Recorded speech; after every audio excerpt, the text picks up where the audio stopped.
Not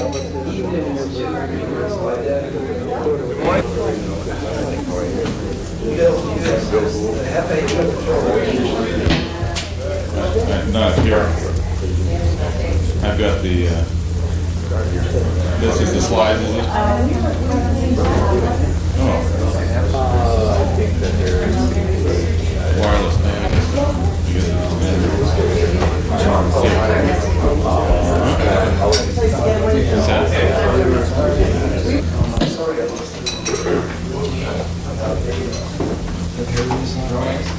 Oh, I love my files. Everybody? I don't know.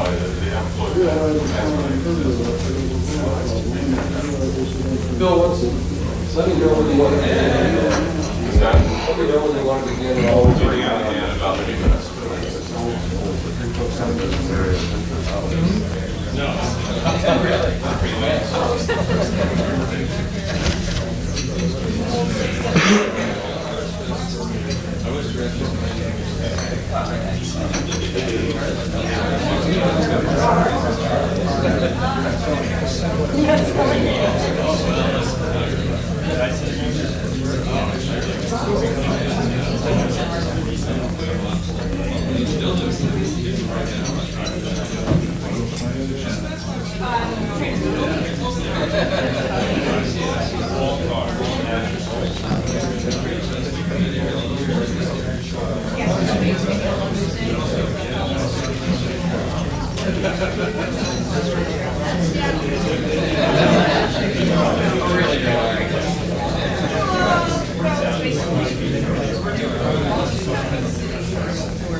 I've been warned this morning that we have to stay on time because if we don't, it's kind of like the foundation of the building. If you're off an inch, by the time you get to the top, you're off 3 feet. So, right. So, I'd like to begin. And of course, it's always good to begin with one reason why we're all here. And those of you who don't know it, on the Metro section, there's a whole page on weather. And it's interesting to note, we realized how bad it was in Washington because the AIA office closed because it was too cold. But I note in the paper it's not so cold there, it's 17 degrees, so it must be much colder. It must be an error or something. What? It's go home when it's 20. Well, then we go a little further north to New York, and let's see, New York City this morning. Oh yes, that's right, 7 degrees. Boston's 3 degrees. Let's move a little further west. Chicago, -8. Anyway, we'll pass it around. Okay? You can check where you're from. Ira, you start. U.S. Air has just canceled all flights out of Washington till 5 o'clock tomorrow morning. All right. Well, I will try to. For those of you who were not here last night, we had a wonderful presentation from Kevin Starr, and I will just hit on a couple of points that I sort of picked up. It's difficult following Kevin because he has such a recall in history, and there are many things that we don't recognize, so taking notes down, trying to relate them sometimes is difficult. And I would say that if you really want more detail, we had a videotape, so we can probably. But I think the first thing, a number of points. The first thing is I was very impressed with his optimism about our city, in essence, a belief that adversity will create some good, some positive results, and I'd say largely because of the energy of the city. You know, we're similar to New York in that sense. We're a work-driven city. We have material. I'm not saying all of us, but the overriding sort of thing that sort of hovers over us is that we can better ourselves through work. But I think he gave us a sense of hope, and I think that's very, very critical. The second thing he mentioned is that, and he didn't say this exclusively to Los Angeles, but he said that all cities have DNA formulas that represent their development in time. And we're a young city, so when we begin to look at it, it's pretty interesting. He said that cities internalize the metaphors of their foundation. And he talked about a whole range of cities. In fact, for a while we thought that maybe he was going to talk about East Coast cities and not Los Angeles, but he somehow brought it back and made it incredibly worthwhile. I think with regard to the DNA idea then was this issue of looking into the historical diaries of the city, which is really quite interesting. And he found that there was, I think this is, you'll find it in his new book, this kind of reference. He talked about the horizontality, the relationship to landscape, the endlessness, the limitless sort of idea about Los Angeles. And he went back even to the time of the Pueblo in the 1780s and up and through the 1840s and talked about the diaries of a number of individuals that referred to this horizontal, as he called it, quote, horizontal state of mind. Yet he found, unlike other cities, he found that in his research that there was no acceptable founding time, which I mean, it wasn't chronicled in any ways. If you, some of the older cities, you find that actually they chronicled their history and recorded it. It seems fragmented, decentralized, and a bit amorphous, and I think that came through. But there is this overriding relationship to landscape, and I think it certainly, when you think of expansiveness and everything, we always think of it post-war, and he goes back to the origin of the city and the relationship to landscape, which is our sort of reference point, I think. And I think Frank actually pointed out it's not just Los Angeles City, but it's the whole Southern California region, maybe even further out. Third point, he talked about other places, New York, Boston, Chicago, and he talked about metaphors that existed in these places that were sort of their sort of DNA. Sort of their in a comparative way, their sort of elements of history that have carried on to create the DNA of their places. He talked about, number 4, he talked about the power and drive of Los Angeles, which is pretty interesting. The city invents a port. There was never a port here, so we had to invent it. It's a giant public works project. He talked about our water supply, and I love the quote. Said Mark Twain once said, I fell into the LA River and got dusty, and it's sort of an interesting reference. Another interesting thing, we've always, I think in a contemporary sense, we talk about Los Angeles as a metropolitan city, yet he really said maybe the origin of this was in and about 1914 or the turn of the century when we annexed the San Fernando Valley. And he termed this really as a time when there was a metropolitan city that, in a sense, it was a balance between agriculture and urbanization. This was done even without the car. It was a time pre-car. We always think of our metropolitan cities being structured by the car, and I think this is a time prior to that. And that is a part of our heritage, this issue of horizontality, but also this issue of a metropolitan city.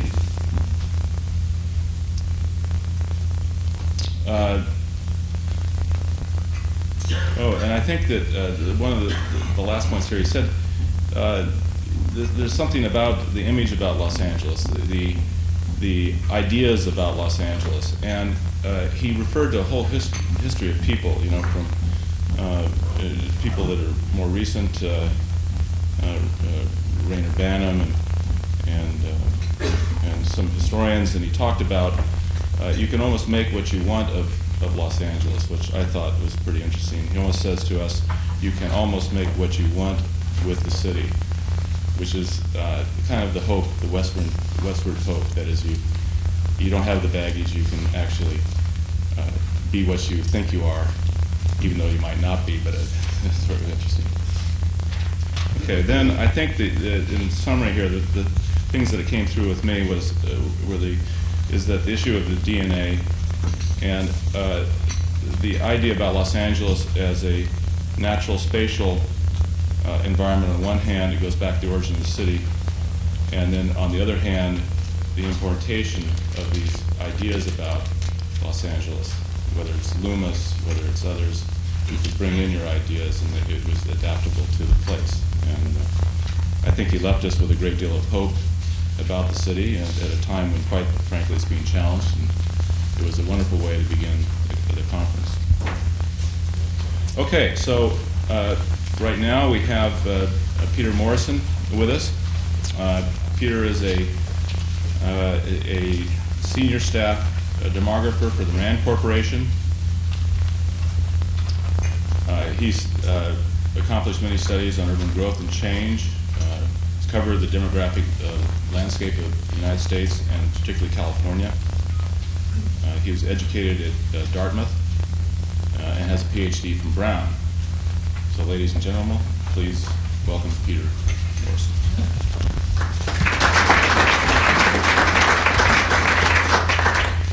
Thank you, Bill. I'd like to ask the gentleman right with the slide projector behind you if you could, as the lights go out. Can we put the lights up just for a second? That's it. Just turn that switch on. That's, you got it, just the light, that's all I need. Thank you. See if it works. There we go. I don't want to seem like I, too, am coming here with a Chamber of Commerce mentality, but those of us who have been here for some time are proud of this place. I like, in these days, post-earthquake days, to greet people by saying, come to LA before LA comes to you. I'm a demographer who has had an ongoing fascination with California and Los Angeles for, I guess, my entire professional career. And at RAND, we spent a lot of our time looking at sort of the long-term, trying to think creatively about, how things ought to work. There's a guy at RAND who's come up with a new concept of Los Angeles now that we have to rebuild so much of it, and his concept is to put it on one of these moving corridors, just rebuild the entire city, have it go around in circles, and then when your part of it comes around in the morning, you just kind of step on board wherever you happen to work. Now, I don't know if anybody in your field has thought of that, but it seemed to me to be an interesting kind of way to go about things. I thought it would be helpful to you in your, given your interests, if I did two things today. One is dump on you a bunch of data and graphics and things which you have in front of you, and also some papers which I brought copies of that are at the back of the room. One of them is it's an op-ed entitled "Goodbye Past, Hello Future," which has to do with the kinds of people who are coming and going here in California, the in-migrants and the out-migrants, and also a couple of other studies, one called "A Riot of Color, the Demographic Setting of Civil Disturbance in LA," and another one called "California That Can Work." And in these papers you'll find developed some of the themes that I want to talk about today in a bit more of a graphic form. I'd like to suggest that California demographically exhibits some similarities with the United States, but from your standpoint it's probably more interesting because of the differences it exhibits, and in particular some of the differences that Los Angeles exhibits in kind of magnified form, because it tells us something about where the nation is headed over the next several decades from a demographic standpoint. When we think about some of the similarities,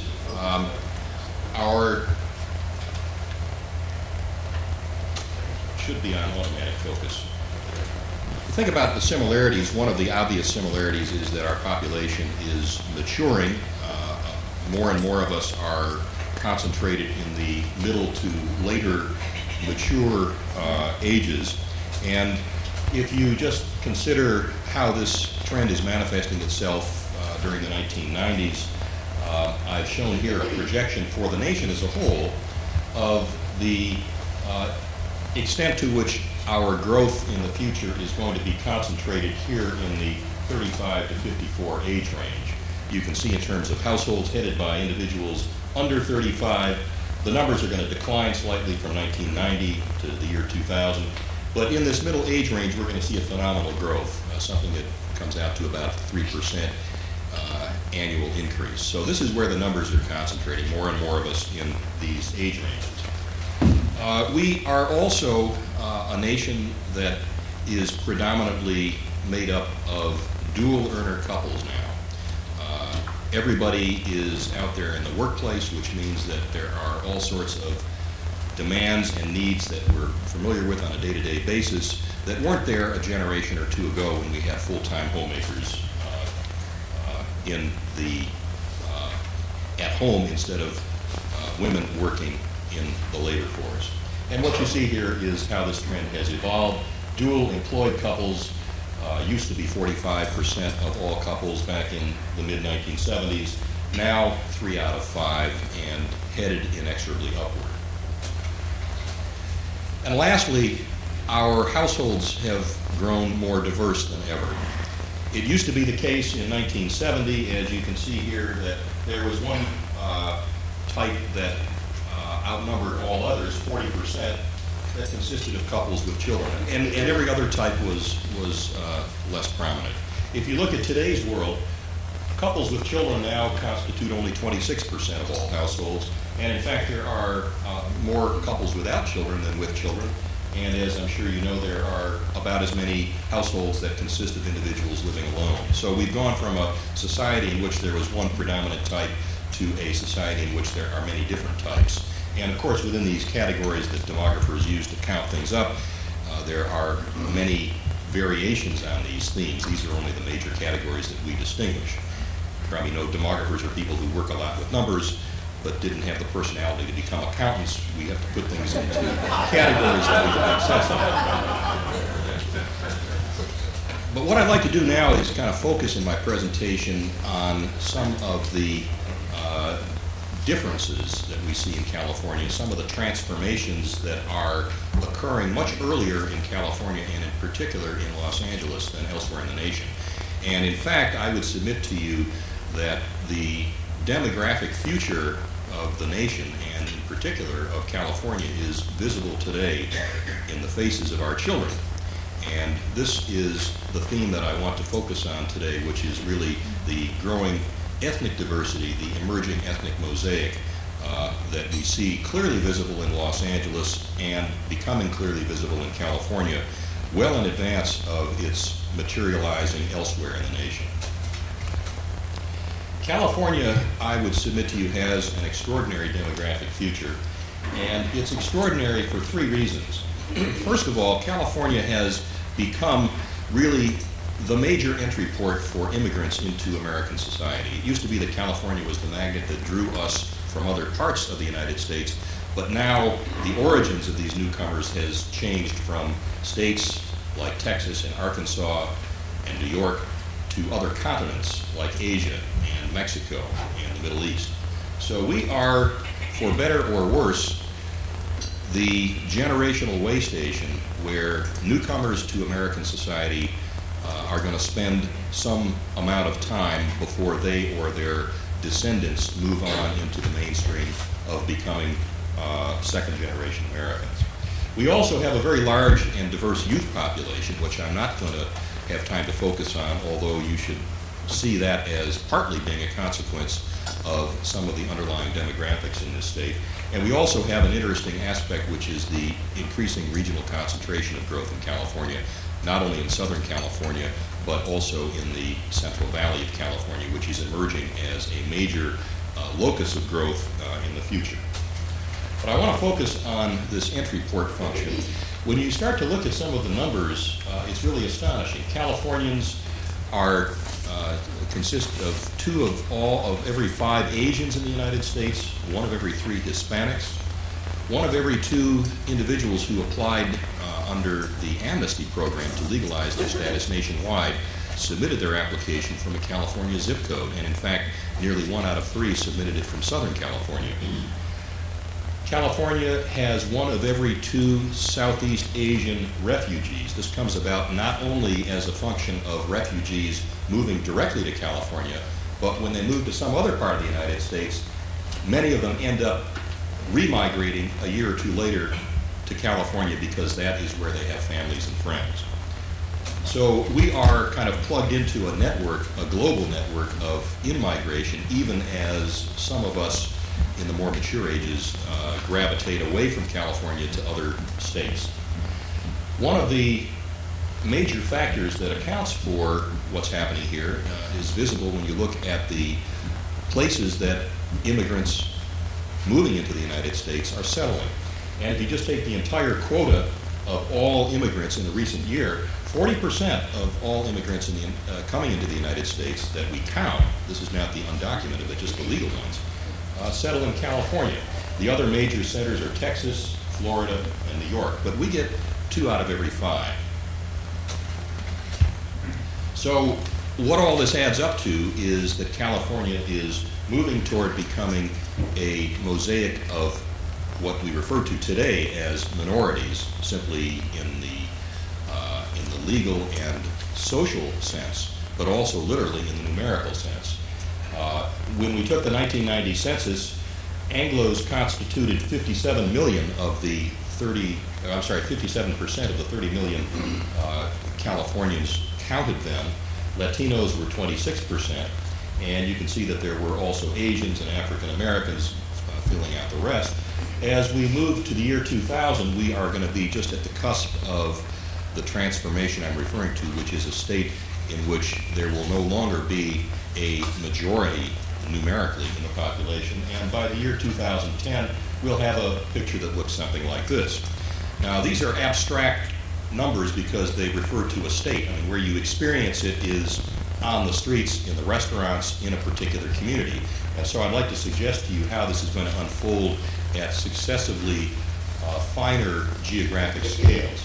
If you look at it at the county scale, today, in 1990, there are only 2 counties within California where Anglos are no longer a majority of the population, and those are Los Angeles County and San Francisco County, not to be confused with San Francisco. It's just the county itself. So 2 counties have this characteristic that no group is a majority of the population. If you look at the year 2010, a substantial part of populated California, heavily populated California, will have assumed this form. And we will have, by then, one way or another, assuming no devastating earthquakes make us fall off into the Pacific, we will have learned politically and economically and socially, one way or another, how to accommodate this. We will have become a state in which people will have learned how to have some kind of coexistence. I can't tell you what it's going to be, but by the year 2010, that will have happened. And California will be instructing the rest of the nation as to how that comes about. If you go down below the county level and look at particular communities, here are some typical California cities today. Within Los Angeles County, the city of Alhambra, in which we have sort of an even number of Hispanics and Asians, and Anglos are the minority, or I should say the smallest group in this multi-minority community. Daly City in Northern California, where the largest single group consists of Asians, and these are predominantly Filipinos, if I remember correctly, plus Latinos and Anglos. And I'll show you 2 others that may interest you. Stockton in the Central Valley, which is a very rapidly diversifying metropolitan area, where there has been, in one decade, there was a substantial increase among Latinos, and then in the next decade, a substantial increase among Asians. And the city of Carson, also in Los Angeles County, one of the 85 or 86 or so cities, incorporated cities, an interesting one because no group is more than 28% or less than 22% of the population. So these are the kinds of communities that we now see emerging within this incredibly diverse county of Los Angeles that I would submit are providing sort of a test bed for new ideas as to how you make things work here. If you have an occasion to drive around town, you may find yourself in a mini mall where none of the signs are in English. They'll all be in some language that I can't read. But underneath they'll have subtitles like Friends Hairdresser or Tax Advice written in English so that folks like us can understand them. But these are commercial establishments that have taken root in areas where these various enclaves that make up this diversity have settled. I want to bring into focus some pictures of Los Angeles County just to give you a sense of how this looks visually on a map to a demographer. What we see in all of Los Angeles County here, and these little blocks of white light sort of correspond to numbers of people. And in this case, you're looking at numbers of African Americans based on the 1990 census. And I should give credit here to Professor Bill Bowman, Department of Geography at Cal State Northridge, which I hope is still in existence. These guys make the best maps of this region that I've seen, and I highly recommend them if you can still get in touch with them. But as you can see, Los Angeles County reflects a typical pattern that we see in many American cities, a highly concentrated black community. And if you look at the non-Hispanic white, the Anglo distribution, you see also a fairly typical pattern, an area in which there is a discernible absence of whites and pretty much people settle all over. But into this, or overlaying this picture, we have other groups that have settled in the 1980s, and here is the broad picture of the Latino population. You can see that Latinos are settled everywhere, including substantial concentrations in the San Fernando Valley, the eastern part of the valley. And then if you look at the concentration of Asians, you see a very interesting pattern here. You see different nodes which correspond to enclaves that, if you look at them more closely, are differentiated by ethnicity. Asian, again, is a broad census category that we use, but this is going to be one type of Asian, and this is going to be another type of Asian, or in fact many different types mingled together. But what you see here is the tendency for different Asian nationalities to gravitate toward particular enclaves, and you'll notice that one of the interesting things about South Central is that while Asians, Koreans have not settled in this area, they have entered it economically. That is to say, the people working 7 days a week, 12 hours a day, stocking the shelves in these little establishments that are serving South Central, that were serving South Central, were a source of great ethnic tension, which, in my interpretation, is one of the things that underlies or underlied the LA riots. There's an exposition of that in one of these papers. But this is the kind of complexity that you get in a metropolitan area when you get not just a majority and a minority, but when you get a bunch of different groups together in which there are clear ties to territory and tensions that develop over that territory. A couple of other dimensions that I just thought I'd show you because they're kind of fascinating. Here we have a picture of the areas of town shown in color where there is a high percentage of non-citizens. And the dark blue is mostly citizens. The orange is 30 to 45%, I'm sorry, 55 to 70% non-citizens, and over 70% non-citizens is shown in white. So if you look at the white areas on this map, you're looking at areas where over 70% of the adults are non-citizens. And that's without respect to ethnic differences. If you look at a particular group like Hispanics, you can see that there are substantial concentrations, the majority of Hispanic adults who are non-citizens. These are people who are members of the population.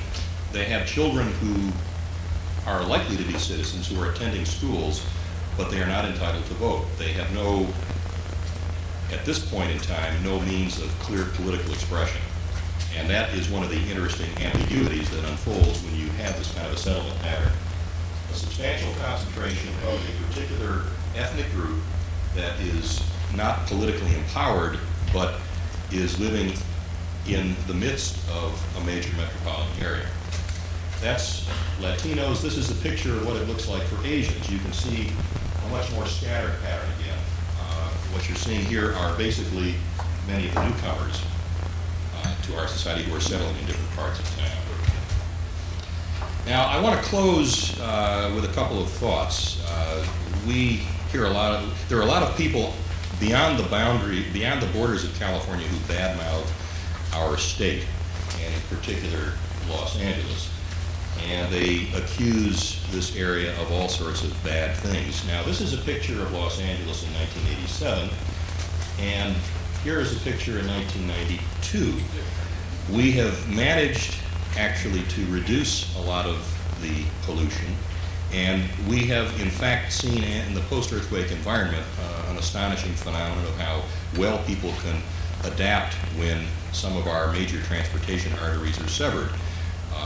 They don't know how to buy tickets for mass transportation, but once they learn how and they actually try it, some of them seem to like it. So I am somewhat optimistic about some of these developments, and in fact I think that in the aftermath of the earthquake we may in fact see some really interesting developments that will come out of all this after the dust settles. Los Angeles can be what you make of it. I think this picture perhaps symbolizes that. This is a picture that appeared in the New York Times a couple of months ago. And what you're looking at is a proud new Latino homeowner who has just managed to buy a home about 3 or 4 blocks from where the South Central Los Angeles riots first broke out. It's a quiet residential area just a few blocks away. Not a lot of people buying homes in that area. Finally, prices drifted down to the level where this individual could realize the American dream. And I think that's kind of a commentary on how things work in a post-catastrophe environment. All sorts of bad images sort of submerged within that are some good news stories about how the population is managing to advance in a new dimension that we hadn't thought of before. I'd like to leave you with the thought that, at least from a demographer's standpoint, there is a California comeback. I don't know if it's literally a comeback or if it's figuratively a comeback. It certainly is literally one in terms of numbers. If you look at the light tan bars, you are looking at the projected growth of California's population between 1990 and the year 2000. This is a state that is going to continue to see population growth at well above the national average, and that growth is going to be centered in 2 age ranges for this decade, in the under 20 age range and in the 35 to 54 age range. And then as we transition into the next decade, this is going to shift somewhat and give us an increasing concentration in the 55 and older age range. But I'd like to focus just on the remainder of this decade, because what it says is we've got kids who need to be educated, and we've got a concentration of adults who, by and large, make up a well-educated, experienced workforce that is likely to be attractive in a post-recession environment. So we have the makings of some economic growth and some improvement from a demographic standpoint. And I will close with the thought that we really face a major challenge here, which is, first of all, to develop jobs in California, and equally important, to develop young Californians for the jobs that we expect to have. Thank you.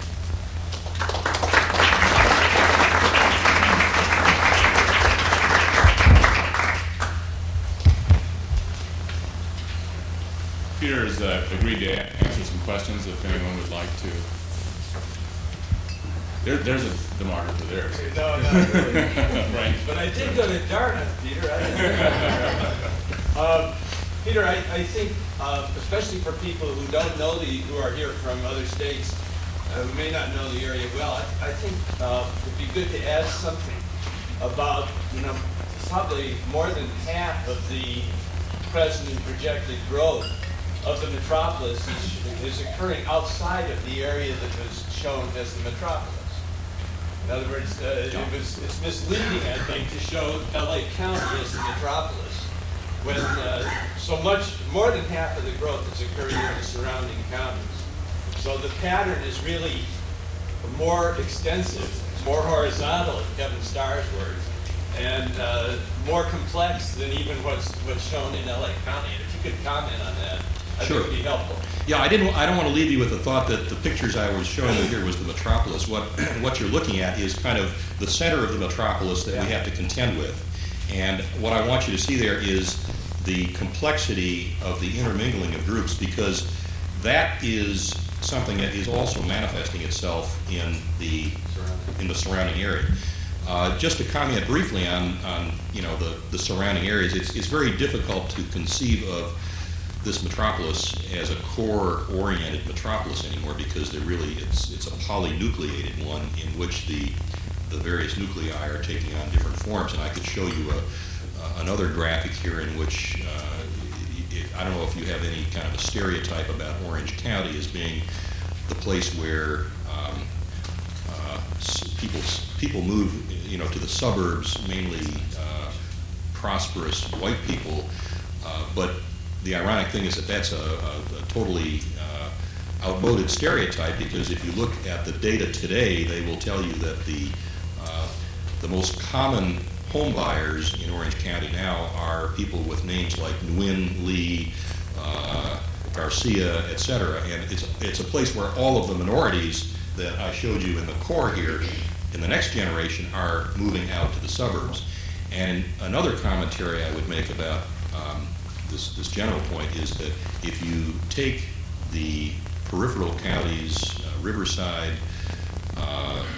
San Bernardino, these explosive places that have been the scenes of explosive community growth, Riverside, I think San Bernardino, and San Diego, I did some calculations that suggested that something in the vicinity of 10% of the growth nationwide in this country projected ahead.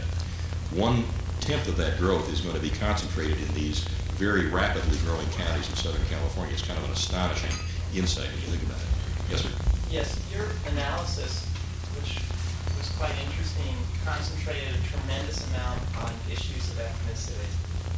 And from that, it seemed, I think you cautioned it a little bit, but it seemed that you were drawing somewhat of an optimistic point of view. There's this incredible diversity, which is a strength, which is, of course, one message that is interesting. But I'd be interested if you'd also look at it in terms of class as opposed to ethnicity, and whether if you look at the same issues in terms of class, whether you can reach the same sort of cautious optimism that you kind of projected. It's very difficult. I find it personally very difficult to think about this particular region of the country in terms of class, because the distinctions here, class distinctions, first of all, are muted by the fact that so many people are from somewhere else. So it's not as though you're going into Boston or Washington or Cleveland or places that have a population that is largely people who have been there a long time and who recognize class distinctions. What you see here, in my view, are distinctions that run much more clearly along lines of ethnicity and perhaps ancestry and perhaps generation. And it's really astonishing when we put people into categories. We talk about Latinos as a group, but the distinctions that you see when you talk to Latinos who are the descendants of people who have been in this country longer than I am, and compare what their point of view is with the point of view of someone who, let's say, came here 5 or 10 years ago from Mexico, you start to see that these are the distinctions that really matter. And what you see, I think, are common themes that are played out, like the dream of home ownership, but with variations along these ethnic lines. And my sense is that people today, not only in California but nationwide, are much more conscious of and proud of their ancestry than was the case before. And you see this in some bizarre kinds of statistics, like when the 1990 census was taken, there had been something like a doubling of the Native American Indian population. Now, you can't migrate to the United States and say you're an American Indian, and that population doesn't have such a high rate of reproduction that it could have tripled over the decade. What's happened is more and more individuals who were partly Native American have chosen to identify themselves that way. And I think it's also true of other groups. And that's why I think this image of the melting pot that we have inherited, whatever its limitations, is now giving way to something that I describe more as an ethnic mosaic, where people are much more conscious of, proud of, territorially tied to their ancestry. And that creates a challenge in terms of how do we learn to get along, given the fact that we have to occupy the same region. Yes. May I ask about the comparison between Ellis Island as an entry point at one time from the Europeans, and you're saying it shifted now to the West Coast. What is the ratio in those two of laborers and of people bringing in new technologies from their country and contributing to development on the basis of their backgrounds? I can't give you very specific information on that, but what I can say is that there are some common underlying themes. I mean, one is that, first of all, that the origins of the newcomers now are different than they were before. It used to be that the origins of the newcomers were dominated by Europe. Now the origins are dominated by Asia and Latin America and other parts of the world. The common factor here, and it's a theme that I've developed in this op-ed piece that I handed out, is that when you have a population that consists of people who have moved, people who are there because they chose to be there rather than because they were born there by the lot, they are there because by the lottery of birth, you have a self-selected population of strivers.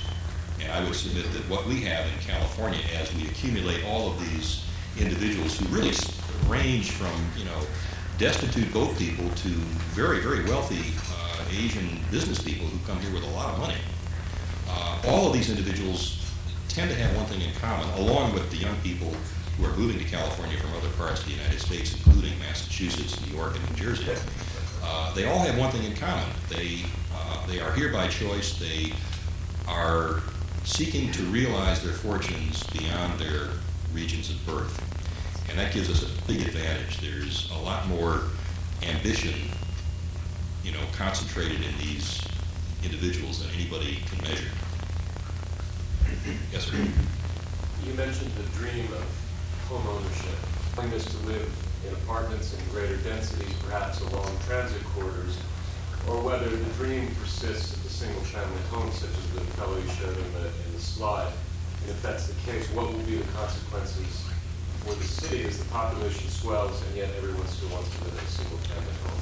Yeah, that's a really interesting question, and it's one that I could probably spend an hour trying to develop some partial answers to, but let me just give you some quick categories to think about. One is, going back to that slide that I showed you about the increasingly diverse households, clearly that is one of the demographic foundations for raising this question as you have, and what it tells me is that you need to think more and more in terms of the different living arrangements that people have.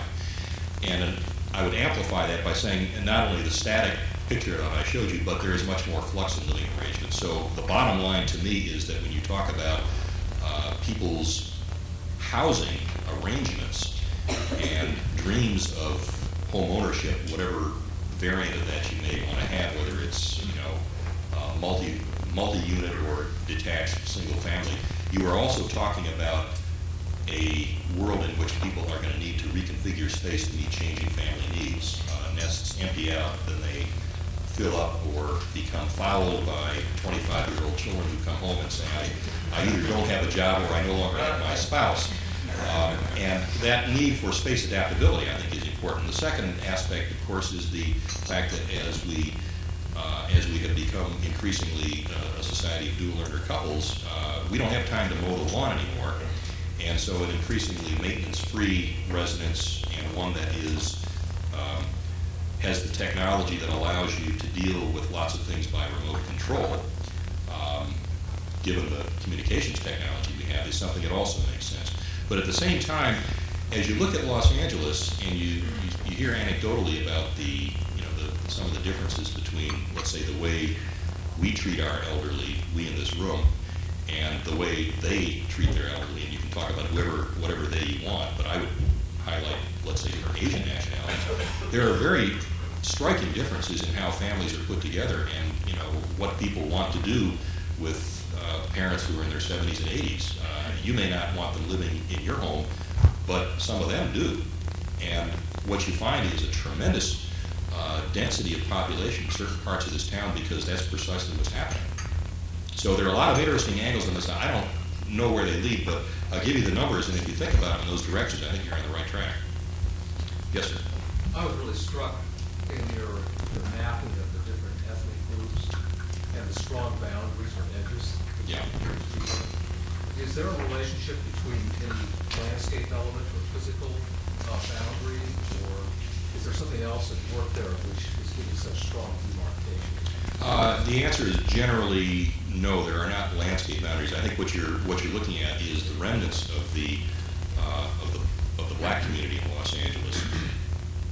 And remember, long ago, the area that you call Watts, however you want to delineate it, which was predominantly African American, has its own interesting history, because it's not just a bunch of ghetto blacks in that area. This is an area in which there's a black community that thrived and expanded during the 30s and 40s, and there are a lot of wealthy property owners who made a lot of money there, who moved out to what was the higher class part of the black community, which still lies within the area that we still refer to as Watts, even though it's now become as Latino as it is African American.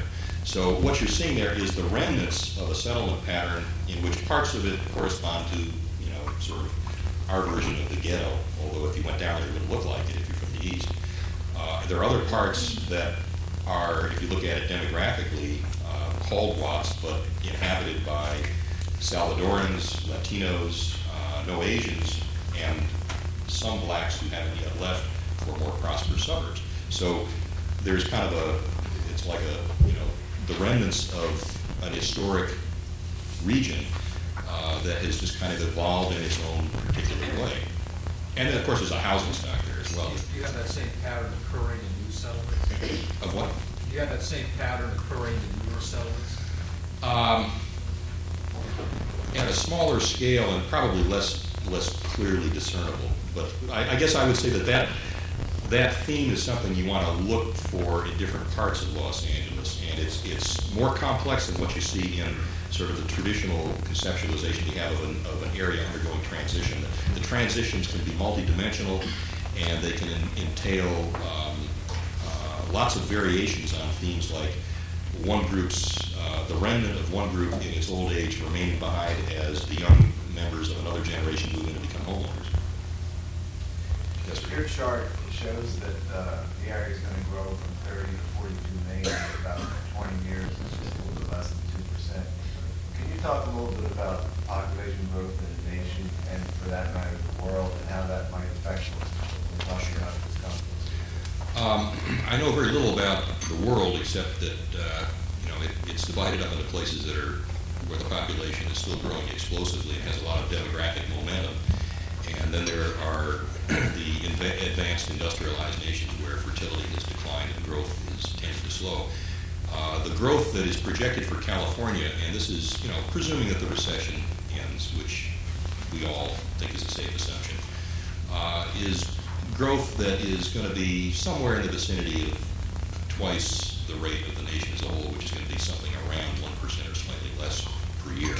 So you're talking about a nation in which growth is kind of at a 1% per year level, and California, which is maybe at a 2%, that's round numbers, the 2% being propelled largely by immigration. And the premise there is that California is going to continue to attract people from the rest of the world, even though it may not be attracting people to the extent that it did before from other parts of the nation. But there's no shortage of people in the rest of the world who would do just about anything to get themselves here, legally or illegally. One more question. Yes. Your very fine presentation raised 5 questions for me, one of which was already more or less answered. I'd like to read the questions, though, and ask you to answer the last one. First of all, I wanted to know why not seniors rather than the demographic age group you gave. Secondly, the assimilation patterns, how does it differ from previous ways of immigration? We touched upon that. In migration and mixed communities, does the population live integrated within the community, or do they live in separate ethnic enclaves, as they do in many of our eastern cities? The Asian population, what is Asian, and where do Middle Easterners fit in? Are Persians and so forth, are they Asian? And the last one, which I would particularly like you to answer, this growing ethnic diversity. What does this mean for entertainment, cultural preferences, classical music, art? Are we going to see a different cultural image in our country? Okay, I'll answer the last one on sort of a semi-facetious note, but I would say that where we see the cultural intermingling most clearly and in the most positive vein is in the area of cuisine and in restaurants. I could point you downtown to a restaurant called the Kosher Burrito. And if you want to know where it is, it's about 2 blocks from City Hall if you happen to be downtown. And if you are in the area, stop by, and what you'll find is an establishment that was started by a Mexican lady who married a Jewish fellow named Arnie, I think it was, about 30 years ago. They opened it up, they thought it would be clever, and then it's gone through about 3 or 4 owners, and it is now owned by a Korean couple. And if you go down there, you'll see that that their clientele consists of Latinos, blacks, some white people, and they're all there. If you ask them, which I've done, I said, what do you like there? They said they really like the spicy food, and they don't have any idea what it is they're eating. So I would say this is where it comes together, and things that we've had, like a taste of LA, which some of you may know of, where 30 or 40 or 50 establishments from all parts of town have little stands where you can buy a taste of this or a taste of that. Everybody comes in and tries it out, and they say, gosh, I didn't know who you were before, but I really like your food. Thank you.